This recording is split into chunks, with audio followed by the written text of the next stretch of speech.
창세기 17장을 보시면 이제 16장에서 아브라함이 인간적인 방법으로 하갈을 통해서 이제 아들을 낳기 위해 아들을 낳았죠. 그래서 이스마엘이라는 아들을 낳았습니다.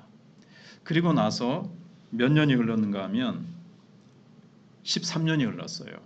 그래서 지금 1절에 보니까 99세가 됐습니다. 13년 동안 하나님이 아브라함하고 교제를 나누지 않으셨어요. 아브라함에게 이제 하나님의 말씀이 없었던 거죠. 그래서 그 전에 주셨던 그냥 말씀만 가지고 살아야 됐던 겁니다. 13년 동안 이스마엘이 자라는 것을 아브라함은 이제 보았을 것이고, 오늘도 하나님께서 할례를 행하라는 말씀에 순종해서 할례를 행할 때 이스마엘이 13세였다고 이제 말씀을 하고 있습니다. 아브라함은 이제 하나님께서 어떻게 약속을 이루실까? 땅을 주시고 후손을 주실 것이라 그랬는데 어떻게 이루실까?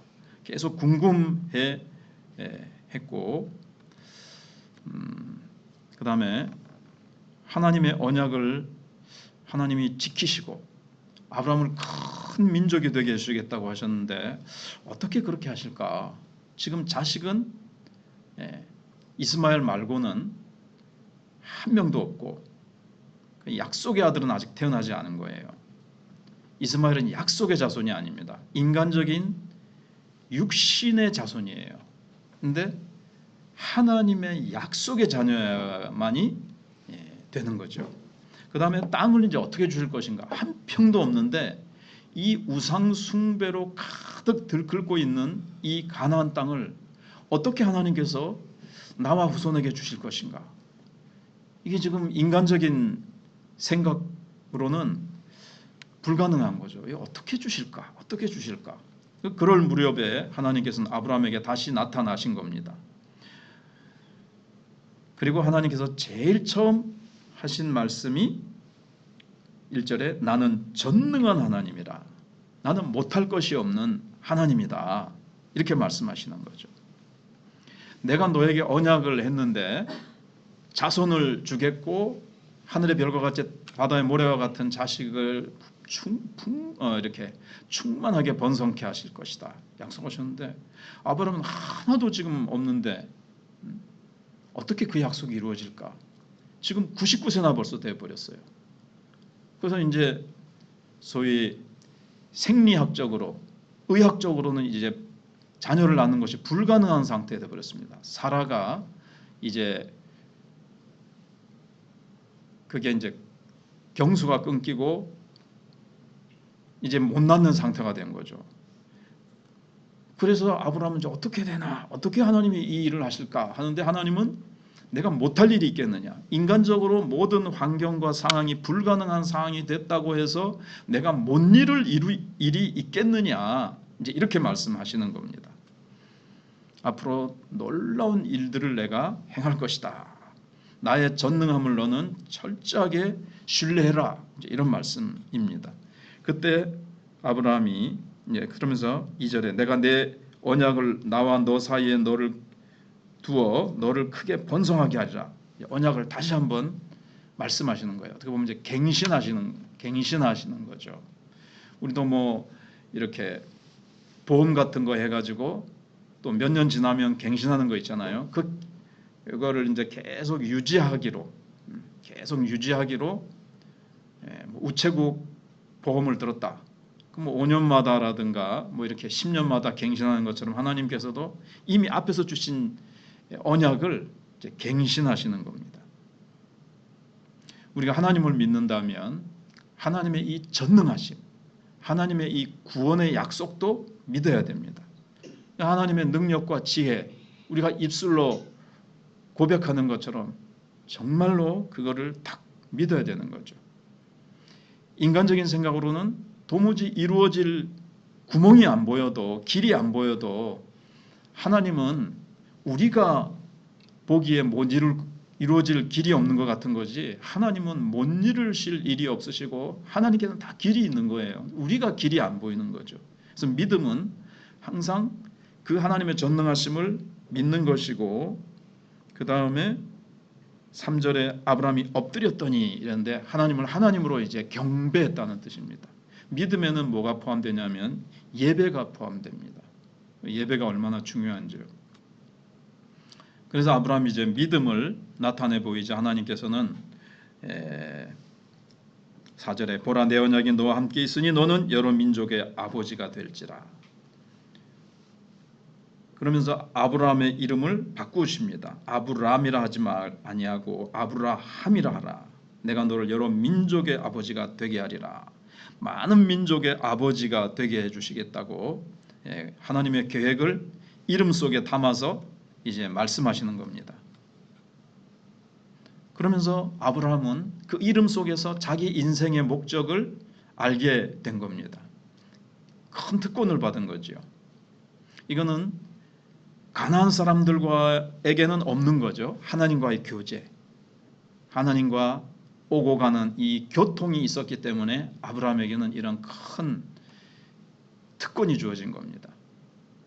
아브라함의 씨로부터 모든 열방이 복을 받게 되는 그러한 후손이 태어난다는 겁니다. 원어에 보시면 씨 하나로 되어 있어요. 단수. 그러니까 바로 예수 그리스도를 말하는 겁니다. 예수 그리스도로 말미암아 천하 만민이 이제 복을 받게 되는 겁니다.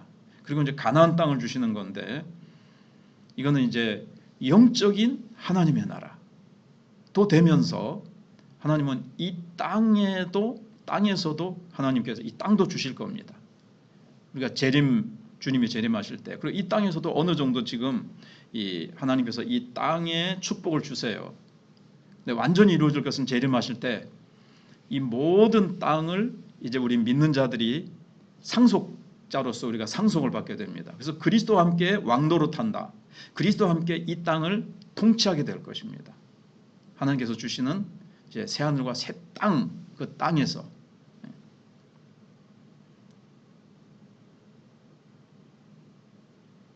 그래서 축복의 통로가 되는 거죠. 아브라함의 삶의 목적은. 근데 아브라함의 후손인 우리도 내 혼자만 잘 먹고 잘 사는 게 아니라 우리도 축복의 통로가 되어서 죄와 허물로 죽은 저 생명들에게 예수 그리스도의 생명을 전해서 복음을 전해서 그들을 살리는, 그래서 우리가 축복의 통로, 생명의 통로가 되는 것이 우리의 존재의 목적입니다. 아멘. 네. 그래서 아브라함이라는 이 이름 속에 이제 신앙이 확증이 이제 또 더해지는 겁니다. 하나님께서 딱 보실 때 지금 약속의 자는 한 사람도 없는데 하나님은 아브라함, 너는 열국의 아버지다. 하나님이 딱 그렇게 부르세요. 하나님이 딱 그렇게 불러버리시면 그 일은 성취가 되는 겁니다. 우리에게 하나님이 주신 이름들이 있습니다. 근데 내 환경은 그렇지 않았을지라도 하나님은 그 환경을 뛰어넘어서 베드로를 하나님께서 만나셨을 때 너는 이제 시몬이라 하지 말, 시몬이 아니었는데 베드로라. 그럼 나중에 이제 베드로는 시몬은 계속 흔들거렸어요.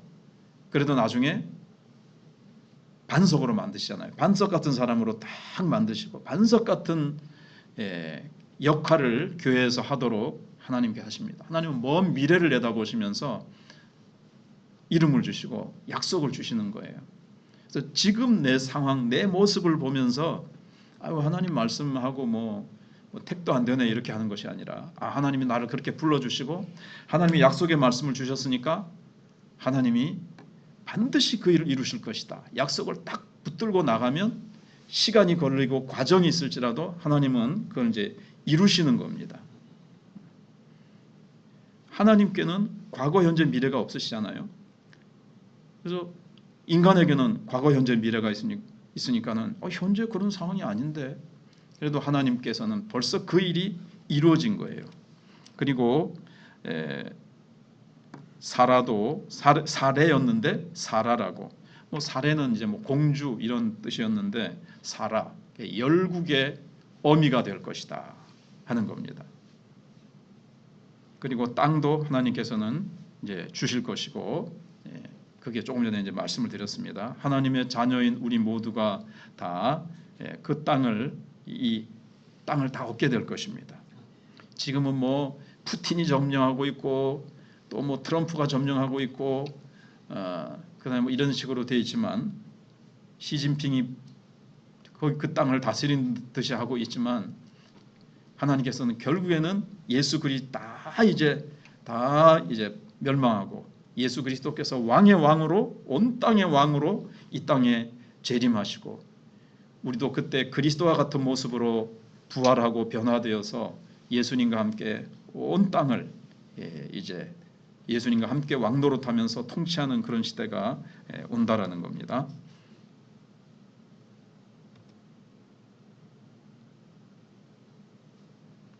그렇기 때문에 결국 마귀의 세력과 흑암의 세력과 온 세상은 지금 뭐 좀 잠깐 이기는 듯 해도 교회를 이기지 못하고 결국에는 최후의 승리자는 그리스도와 또 그리스도와 함께한 우리들입니다. 세상은 우리를 이기지 못해요. 그 점을 우리가 이제 기억을 하시고 그다음에 언약을 표시로서 하나님께서 뭘 하라 그러셨죠? 할례를 행하라 그러셨습니다. 그러면 이 할례는 언약이라는 것은 서로 이제 옛날에 동맹을 맺는 거고 서로 책임지는 거예요. 뭐 이해하기 쉽게 미국하고 우리가 이제 동맹 국가잖아요. 서로 전쟁이 발발했을 때 이제 우리가 평소에 이제 이렇게 연합해 있는 것이고 그래서 연합 훈련 이런 거 하잖아요. 한미 연합 훈련, 동맹이라는 거고 그다음에 서로 책임져 주는 관계입니다. 이것에 가장 가까운 게 결혼이라고 말씀드렸습니다. 하나님과 우리와 언약을 맺으시는 것이. 결혼하면서 주로 반지를 서로 주고받죠. 그 반지가 언약의 표시듯이 하나님께서 언약의 표시로 할례를 행하라고 말씀하셨어요.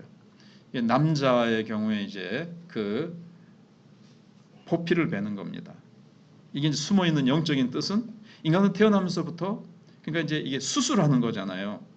그러니까 옛사람을 죽이는 거예요. 옛사람은 죽는 것이다. 옛사람은 죽고 우리가 새 사람으로 부활한다는 뜻이에요. 그래서 이것이 우리가 잘 아는 대로 세례로 바뀌었습니다. 그리스도와 함께 죽고 그리스도와 함께 사는 겁니다.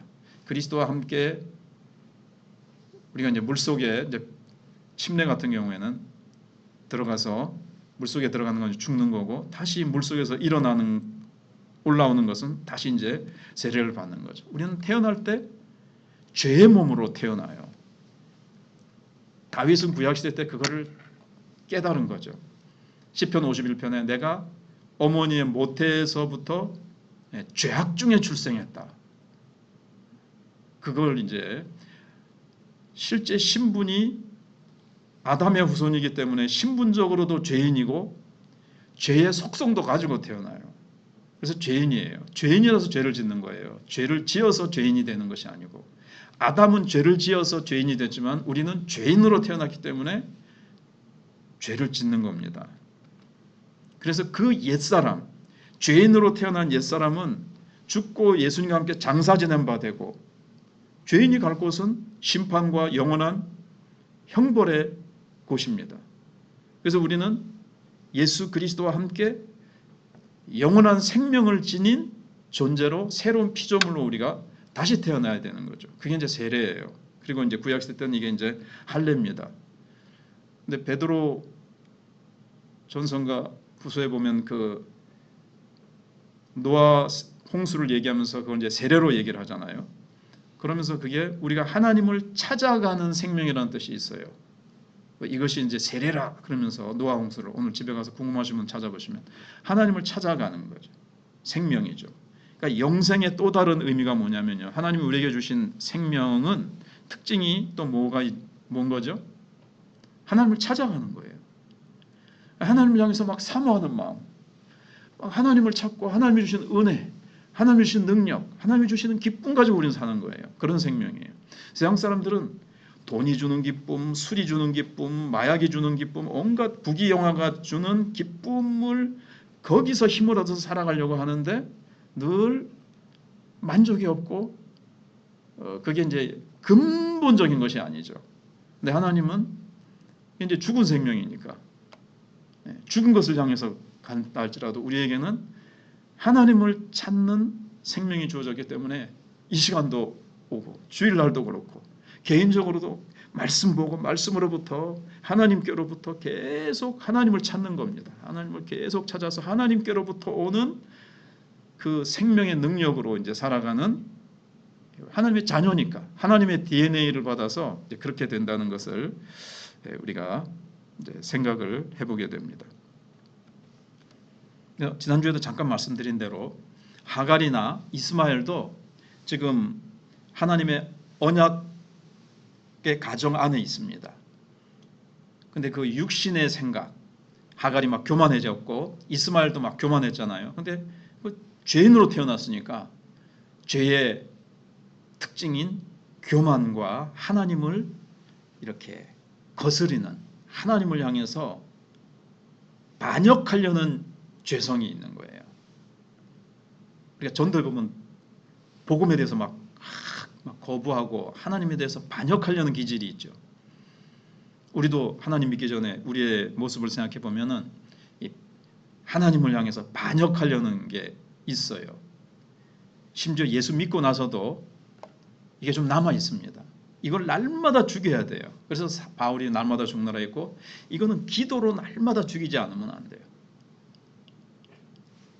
그래서 늘 성령 충만하고, 성령 충만해야 반역의 기질이 안 올라오고 순종하고자 하는 예수 그리스도의 마음, 성령께서 우리를 예수 그리스도의 영이시잖아요. 성령님께서.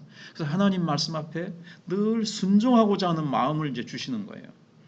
근데 기도를 자꾸 빼먹고 기도를 자꾸 안 하면은 우리 속에서 하나님 향해서도 이렇게 반역하고 육신적으로 살려는 기질이 자꾸 이제 올라와요. 그래서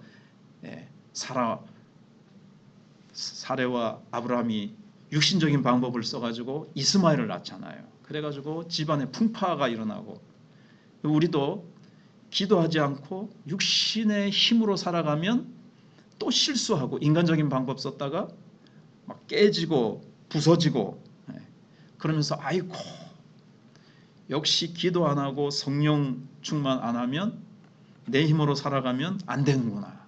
하나님의 백성이기 때문에, 새 생명을 받았기 때문에 하나님의 생명으로만 살아가야 되는 거예요. 그걸 이제 보여주고 있고, 또 한 가지는 여기서 이제 우리가 배워야 될 내용이, 그 집에 종들도 다 할례를 받아야 돼요. 그 종들은 이방 사람들도 있었겠잖아요. 그러니까 벌써 창세기 17장에서부터 하나님은 이스라엘 백성만 구원하시고 사랑하시는 것이 아니라 열방을 구원하시고자 하시는 계획과 뜻을 가지고 계셨다는 것이 벌써 하나님의 품은 뜻이 여기 나타나는 거죠. 종이나 아브라함의 자손이나 뭐로 구원받습니까? 혈통 아니죠. 아브라함의 혈통 아니고 뭐죠? 할례. 하나님이 주신 언약을 붙잡고 언약을 믿음으로 구원받는 거예요. 종이나 자유자나 신약 시대 하면 명백하게 나타나잖아요. 여기 이때는 조금 희미하게 계시가 이제 있었던 거지만, 계시는 물론 명백하게 있었는데 좀 이렇게 명확하게 우리가 알기가 힘들죠. 근데 좀 머리가 영적으로 튀는 사람은 종들도 이방인이었지만 할례를 통해서 구원받는구나.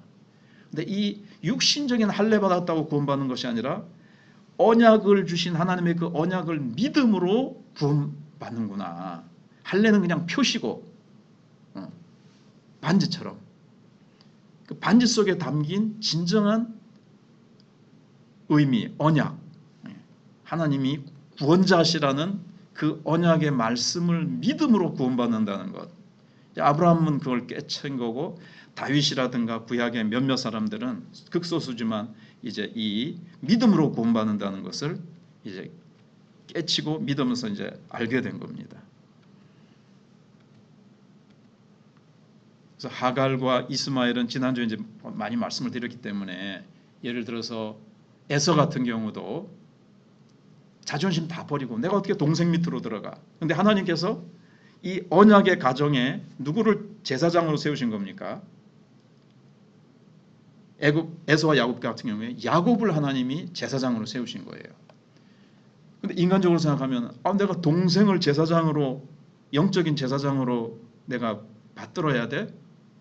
근데 그거는 인간적인 잘못된 믿음이 없으니까 그랬던 거죠. 하나님이 세우신 거예요. 야곱을. 부족하고 자기보다 굉장히 찌질이 같아도 하나님께서 언약을 야곱을 통해서 주셨고, 이렇게 하면서 하갈, 이스마엘, 에서 다 언약 밑에 굴복하고 자기를 낮추어서 정말 믿음으로 살면 다 구원받는데, 그들은 하나님을 향한 믿음이 없는 거예요. 하나님을 무시하고 하나님의 언약도 무시하고 자기 힘을 믿고 자기가 가진 장점을 붙들고 살려고 하는 거죠. 이게 이제 세상의 모습이죠.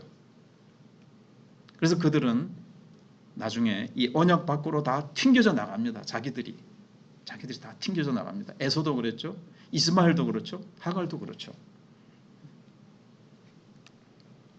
하나님이 주신 이 언약을 딱 붙들고 이 언약의 가정 안에 머문다면, 이 언약의 가정이라는 것은 아브라함의 가정 말이에요. 홈. 근데 신약으로 오면 이게 뭐가 되는 겁니까? 그리스도 안이 되는 거죠. 예수 그리스도 안에서. 그래서 오늘 말씀에는 아브라함의 씨의 하나님이 되는 거예요.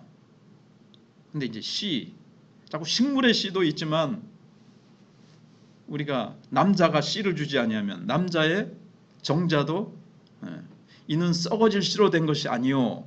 베드로서에 나오는 그 씨도 원문에 보면 이게 식물의 씨가 아니라 남자의 씨를 말하는 거예요. 그게 바로 이제 아브라함의 후손 가운데 예수 그리스도를 말하는 거예요. 예수 그리스도의 하나님. 그래서 바울이 이걸 이제 깨닫고 구약 시대 때 아브라함의 씨, 아브라함의 씨, 아브라함의 씨. 그 아브라함의 씨가 예수님이고 아브라함의 씨의 하나님 안에서 구원받는다. 아브라함의 씨, 그 안에 구원이 있다. 이걸 이제 깨달았기 때문에 예수 그리스도의 하나님, 예수 그리스도의 하나님, 이제 이런 말을 많이 이제 쓰는 거죠. 그래서 예수 그리스도 밖으로 나가버리면 구원이 없는 거예요. 예수 그리스도 안에 구원이 있는 겁니다.